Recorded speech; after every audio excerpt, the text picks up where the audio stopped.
वो east India company वाले आते थे, उस टाइम के हमारे राजे महाराजे भी ऐसे ही अनपढ़ होते थे, उनको कुछ अकल होती नहीं थी। उनके राज्य, उनके दरबार में आते थे, उनकी तारीफ करते थे, खूब तारीफ करते थे, और पता नहीं किस किस चीज़ पे साइन करा के ले गए। 100 साल के अंदर पूरा देश अंग्रेजों ने कब्जा कर लिया।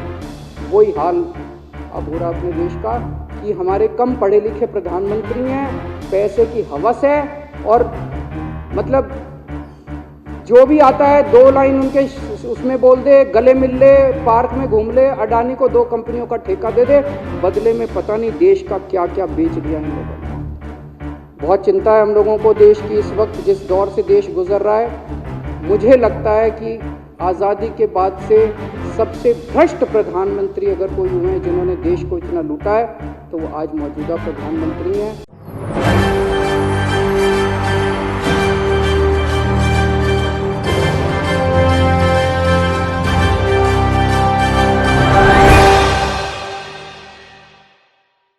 भारत देश में जब से अडानी का मुद्दा विपक्ष के हाथों में लगा है, तब से पूरा विपक्ष एकजुट होकर यहां पर जेपीसी की मांग कर रहा है। पूरा विपक्ष एकजुट होकर अडानी और मोदी के रिश्तों का जो है यहां पर पिंजड़ा खोल रहा है। ये बता रहा है कि आखिर अडानी और मोदी के रिश्ते हैं क्या। नमस्कार, आपके साथ मैं हूं ऋतिक सबिता। स्वागत है आपका SPN 9 न्यूज में। दर्शकों, आपको बता दें कि गौतम अडानी का मुद्दा यहां पर विपक्ष के हाथ में लगने के साथ साथ लगातार ये मांग की जा रही है कि जेपीसी की जांच होनी चाहिए। 16 विपक्षी पार्टी एकजुट होने के बावजूद भी केंद्र की सरकार इस पर कोई टिप्पणी नहीं कर रही है। केंद्र की सरकार जेपीसी की जांच को लेकर कोई बात नहीं कर रही। हालांकि अमित शाह ने एक बात कही थी कि आपको जो है सुप्रीम कोर्ट पर विश्वास होना चाहिए, लेकिन सुप्रीम कोर्ट का फैसला कब आएगा इस पर सबको विश्वास है, ये भी बात कही जा रही। लेकिन विपक्षी पार्टियों का ये कहना है कि सुप्रीम कोर्ट अपने हिसाब से काम करेगा, उसका जो भी निष्कर्ष आएगा, उसका जो भी आदेश आएगा वो सर्वमान्य होगा, स्वीकार होगा। लेकिन देश के प्रधानमंत्री से जेपीसी गठित होने के बाद हम सभी सवाल पूछना चाहते हैं, ये आप सभी समझते हैं। लेकिन अरविंद केजरीवाल, जी हाँ दर्शकों, अरविंद केजरीवाल जब दिल्ली विधानसभा पहुंचते हैं तो बहुत कुछ अडानी को लेकर और मोदी को लेकर बोल देते हैं। वो कहते हैं कि अडानी ही मोदी है और मोदी ही अडानी है। पहले आप इस वीडियो को सुनिए। मोदी जी इतने स्वार्थी आदमी हैं कि अगर केवल मामला दोस्ती तक होता तो 2 मिनट में उसको साइड करते और कहते मेरा कोई लेना देना नहीं इससे। अभी भी उसको बचाने में लगे हुए हैं। कभी SBI को कह रहे हैं इसको पैसे दो, आज अखबार में आया PF वालों को भी बोला इसको पैसे दो। सारी एजेंसी अभी भी उसको पूरी तरह से उसको बचाने में लगे हुए हैं। तो मैं भी अचंभे में रह गया कि मामला तो कुछ अलग ही है। क्यों ऐसा भी क्या दोस्त हो गया कि दोस्त डूब रहा है और फिर भी उसको पूरी तरह से इतना बड़ा पॉलिटिशियन है। पॉलिटिशियन के लिए तो परसेप्शन सबसे इंपॉर्टेंट होती है। कोई आसपास वाला अगर कहीं वो तो आदमी कह देता है यार मेरे से मिलना बंद कर दियो कल से, वो उसको अभी भी बचाने में लगे हुए हैं। और उसने मेरे को बताया कि मैंने कहा फिर मामला क्या है, तो कहता है जी अडानी तो केवल फ्रंट है, अडानी में सारा पैसा मोदी का लगा हुआ है। मैंने कहा ये कैसे हो सकता है, ये नहीं हो सकता। कहते हैं अडानी के अंदर सारा पैसा मोदी जी का लगा हुआ है, अडानी केवल फ्रंट है, अडानी तो केवल मोदी जी का पैसा मैनेज करता है, मैनेजर है। उसको 10%, 15%, 20% इतनी कमीशन मिलती है, बाकी सारा का सारा पैसा मोदी जी का लगा हुआ है। अगर कल को जांच हो गई, जेपीसी बैठ गई, ईडी की जांच हो गई, सीबीआई की जांच हो गई, तो अडानी नहीं डूबेगा, मोदी जी डूबेंगे। जिस दिन अडानी डूबा उस दिन मोदी जी डूबेंगे। मैंने कहा यार उनको पैसे की क्या जरूरत है, प्रधानमंत्री जी को, मोदी जी को, उनके ना आगे कोई ना पीछे कोई, उनको क्या पैसे की जरूरत है। तो कहता है सर पैसे की हवस होती है, लत होती है। कहता है इतने दुनिया में इतने बड़े बड़े अमीर आदमी हैं, उनको कोई अब और पैसे की थोड़ी जरूरत है, लगे पड़े हैं सारे, और पैसा और पैसा और पैसा। बोला हवस होती है। बोला जिस दिन अडानी दुनिया का सेकंड रिचेस्ट मैन बना था, अडानी दुनिया का सेकंड रिचेस्ट मैन नहीं बना था, मोदी जी दुनिया के सेकंड रिचेस्ट मैन बने थे। और अब मोदी जी का ख्वाब है उनका सपना है कि वो दुनिया के रिचेस्ट मैन बनना चाहते हैं। प्रधानमंत्री तो बन गए, वो दुनिया के रिचेस्ट मैन बनना चाहते हैं। फिर उसने मेरे को एक एक करके, मैं बड़ा धीरे धीरे उसकी बातों पे, पहले तो मैं एकदम शॉक हो गया, ये कह क्या रहा है कि अडानी के अंदर सारा पैसा मोदी जी का लगा है। फिर वे धीरे धीरे उसने एक एक करके बातें खोल के समझानी चालू की। कहता है मोदी जी श्रीलंका गए, श्रीलंका के राष्ट्रपति राजापाक्सा हैं। राजापाक्सा को मोदी जी ने जबरदस्ती करके वहां का विंड प्रोजेक्ट अडानी को दिलाया। क्यों दिलाया? मैं आप लोगों से पूछना चाहता हूं, आप में से कोई विदेश जाएगा तो वहां की किसी एजेंसी को जबरदस्ती करके अपने भाई को, रिश्तेदार को ठेका दिला के आओगे क्या? ऐसे कोई करता है क्या? मोदी जी ने जबरदस्ती राजापाक्सा के ऊपर प्रेशर डाल के वहां का विंड प्रोजेक्ट अडानी को दिलाया। अडानी को नहीं दिलाया, खुद लिया वो प्रोजेक्ट। वो मोदी जी का प्रोजेक्ट है, वो अडानी का प्रोजेक्ट नहीं है। और ये बात कैसे निकली? वहां का जो बिजली बोर्ड है श्रीलंका का, जैसे अपने यहाँ स्टैंडिंग कमेटी है असेंबली की, पार्लियामेंट की स्टैंडिंग कमेटी है, वैसे उनकी भी पार्लियामेंट की स्टैंडिंग कमेटी होती है। तो वहां पे पार्लियामेंट की, श्रीलंका की पार्लियामेंट की स्टैंडिंग कमेटी ने जब उनके बिजली बोर्ड के चेयरमैन को बुलाया और बोले तूने ये प्रोजेक्ट अडानी को क्यों दिया, तो उसने कहा जी राजापाक्सा साहब ने मेरे को बुलाया था, उन्होंने कहा मोदी जी मेरे पे बहुत प्रेशर डाल रहे हैं कि ये प्रोजेक्ट अडानी को दो।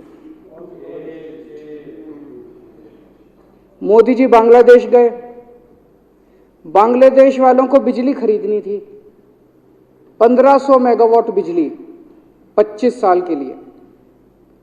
मोदी जी ने वो प्रोजेक्ट भी अडानी जी को दिला दिया। अडानी को नहीं दिलाया, मोदी जी ने वो प्रोजेक्ट खुद लिया। 25 साल तक 1500 मेगावाट बिजली खरीदने का प्रोजेक्ट बांग्लादेश का, वो भी मोदी जी ले आए अपने नाम पे। इजराइल गए, इजराइल के साथ भारत ने कई सारे रक्षा सौदे किए, रक्षा सौदे, वो सारे के सारे रक्षा सौदे अडानी को दे दिए। अडानी को नहीं दिए, मोदी जी ने खुद लिए। अभी 2-3 साल पहले 6 एयरपोर्ट की नीलामी हुई प्राइवेटाइजेशन के लिए, सरकार ने उनकी नीलामी करी, भाई प्राइवेट प्लेयर आके लो। उसमें एक कंडीशन थी कि उसी को दिया जाएंगे ये एयरपोर्ट जिसने पहले एयरपोर्ट का काम कर रखा है। हर सरकारी ठेके में होती है, हम सड़क बनाते हैं, कहते हैं भाई सड़क, जिसको ठेकेदार को सड़क बनाने का एक्सपीरियंस है उसी को दिया जाएगा।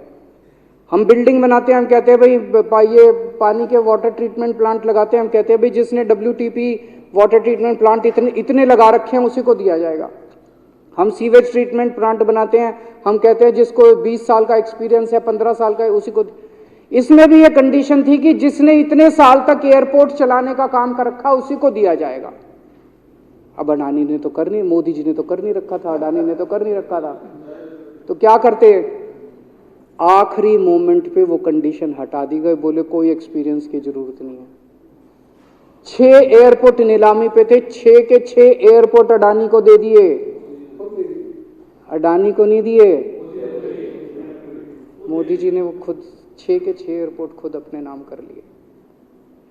आज 2021 नवंबर में एयरपोर्ट टेक ओवर किए, 2023 1.5 साल हुआ है। 1.5 साल के अंदर आज एयरपोर्ट का 30%, पूरे देश का एयरपोर्ट का जितना धंधा है, बिजनेस है, उसका 30% बिजनेस जो है वो मोदी जी के पास है। 30%, 1.5 साल के अंदर इतना बड़ा भारत देश, इतने एयरपोर्ट, 30% एयरपोर्ट का बिजनेस आज मोदी जी के पास है। एक और बड़ी इंटरेस्टिंग चीज हो रही है, ये ईडी और सीबीआई को इस्तेमाल करके बंदूक यहां रख के लोगों की फैक्ट्रियां छीनी जा रही हैं। मतलब 10 अक्टूबर 2018 को, 10 अक्टूबर 2018 को कृष्णापट्टनम पोर्ट के ऊपर इनकम टैक्स की रेड हुई और 6 अप्रैल 2020 को 1.5 साल बाद वो पूरा एयरपोर्ट अडानी ने खरीद लिया। उसके यहां बंदूक रख के उसको कहा या तो दे दे और या जेल। तो वो अडानी ने नहीं खरीदा, वो मोदी जी के पास चला गया, कृष्णापट्टनम एयरपोर्ट। 10 दिसंबर 2020 को एसीसी और अंबुजा सीमेंट पे रेड हुई और 2 साल बाद 16 अक्टूबर 2022 को दोनों सीमेंट प्लांट मोदी जी के पास चले गए। 2020 जुलाई को मुंबई एयरपोर्ट का मालिक था जीवीके, उसके ऊपर सीबीआई और ईडी की रेड हुई, एफआईआर हुई और 1 महीने बाद मुंबई एयरपोर्ट जो है वो मोदी जी के पास चला गया, अडानी के पास चला गया। तो ईडी और सीबीआई पे रेड कराते हैं, उसको धमकाते हैं फैक्ट्री वाले को, कंपनी वाले को कि या तो जेल जा और या तेरी फैक्ट्री हमको दे दे। ये इधर तो सुनते थे हरियाणा की तरफ ये तुच्छी, इधर इसकी फैक्ट्री भी छीन ली, पंजाब में भी सुनते थे इसकी भी फैक्ट्री छीन ली, इसकी। पूरे देश के अंदर ये इतनी गुंडागर्दी मची पड़ी है कि ईडी की रेड करा देते हैं, सीबीआई की रेड करा देते हैं, यहाँ बंदूक रखते हैं और कहते हैं या तो फैक्ट्री दे दे और या जेल जा। ये क्या चल क्या रहा है इस देश के अंदर?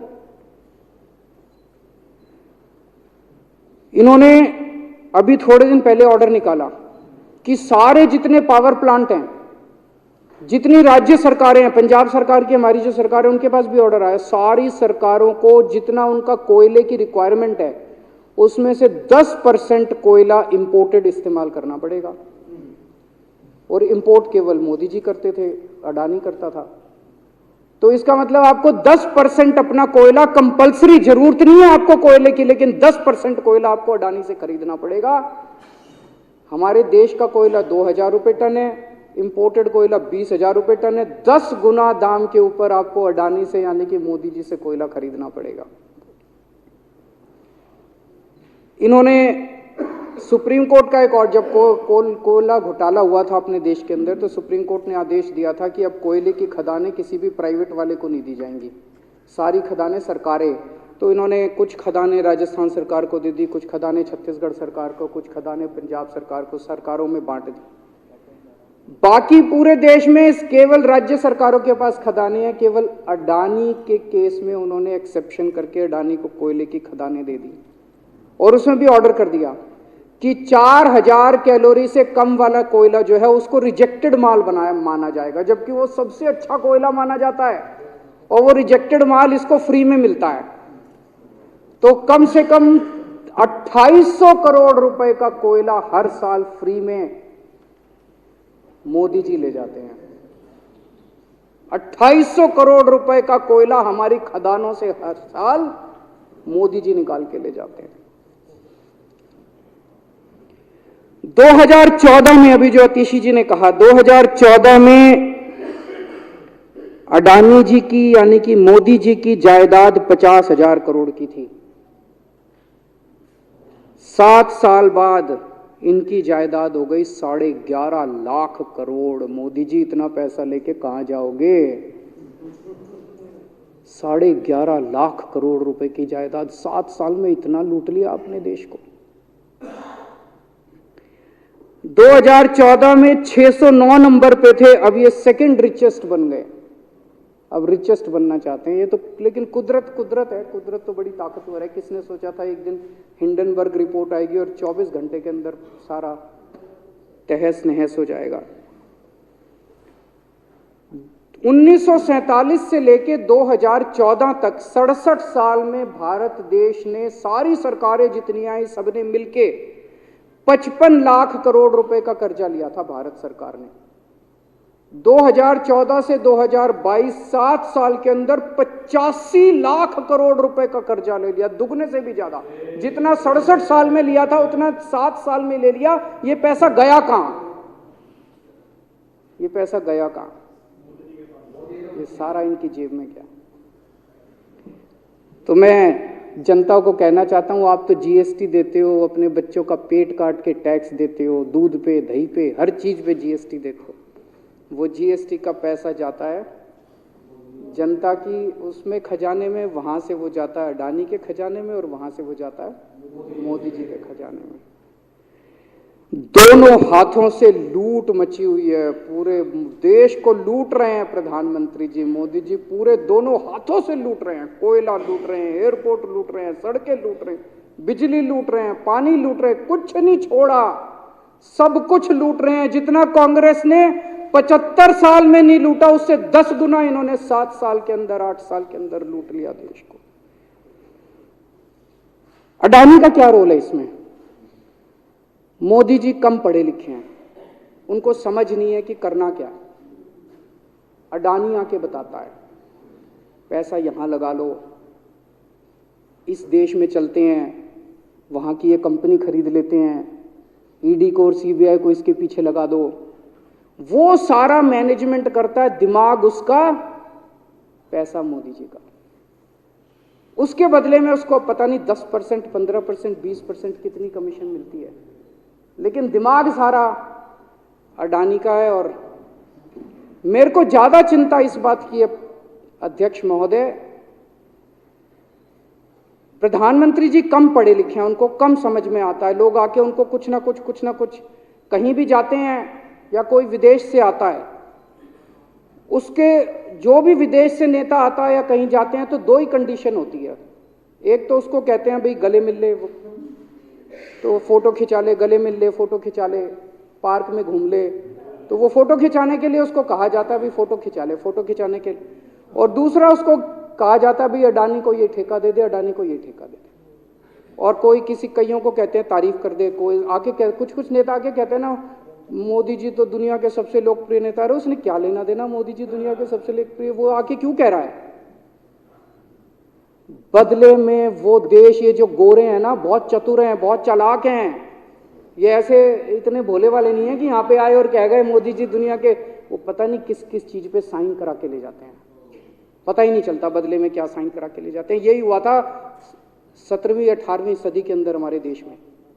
वो ईस्ट इंडिया कंपनी वाले आते थे, उस टाइम के हमारे राजे महाराजे भी ऐसे ही अनपढ़ होते थे, उनको कुछ अकल होती नहीं थी। उनके राज्य, उनके दरबार में आते थे, उनकी तारीफ करते थे, खूब तारीफ करते थे, और पता नहीं किस किस चीज पे साइन करा के ले गए। 100 साल के अंदर पूरा देश अंग्रेजों ने कब्जा कर लिया। वही हाल अब हो रहा अपने देश का कि हमारे कम पढ़े लिखे प्रधानमंत्री हैं, पैसे की हवस है, और मतलब जो भी आता है 2 लाइन उनके उसमें बोल दे, गले मिल ले, पार्क में घूम ले, अडानी को 2 कंपनियों का ठेका दे दे, बदले में पता नहीं देश का क्या क्या बेच दिया इन लोगों ने। बहुत चिंता है हम लोगों को देश की इस वक्त, जिस दौर से देश गुजर रहा है। मुझे लगता है कि आज़ादी के बाद से सबसे भ्रष्ट प्रधानमंत्री अगर कोई हुए हैं जिन्होंने देश को इतना लूटा है, तो वो आज मौजूदा प्रधानमंत्री हैं। और उसके ऊपर कम पढ़े लिखे हैं, उनको कुछ पता नहीं, कोई कुछ भी उनसे साइन करा के ले जाता है, किसी को कुछ पता नहीं चलता। मैं संजीव झा के प्रस्ताव का समर्थन करता हूं।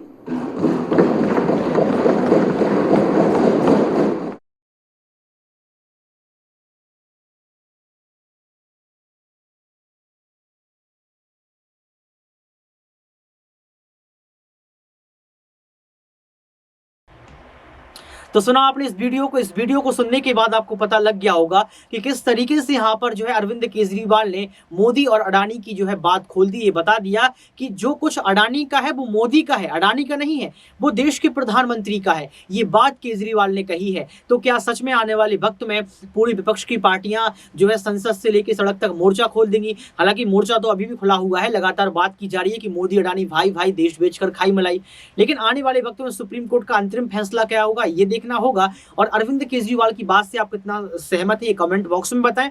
साथ में ये भी बताएं कि क्या सच में यहां पर विपक्ष जेपीसी की जांच करवा कर ही रहेगा? क्या विपक्ष जीत जाएगा? आज के लिए सिर्फ इतना ही। देखते रहिए SPN9 न्यूज।